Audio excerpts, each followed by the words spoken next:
بڕیارماندا وەک هاوخەمیەک وەک پشتیوانیەک بۆ نەتەوەکەمان لە ڕۆژاوای کوردستان هەڵمەتێکی پارەکۆکردنەوەی ئارەزوومەندانە بڕیاری لێ بدەین و وەک وەرکێکی نیشتیمانی بۆی جەنابتان ئەم هاوکاری ئێمە ئەم حەملەی ئێمە دەستمان پێکرد جەنابتان بڵاوتان کردبووە و بەسوپاسەوە بەدەنگەوە هاتنێکی باش هەبوو لە ناوەندەکانی خوێندن لە لای مامۆستایان سەرپەرشتیاران و دەستی کارگەری هەموو قوتابخانەکان هەردوو پارەکە کە ئەوەی چاپخانی وەزارەت لە بەروی ژمارەی کەم فەرمانبەر 227500 دینارە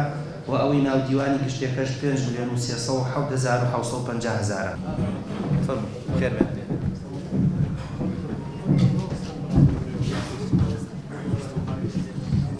کارگەیلان چێوە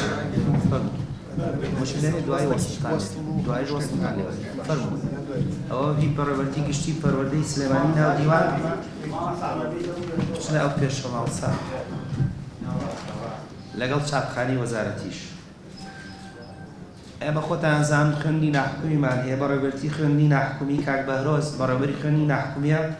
5,878,750 دینار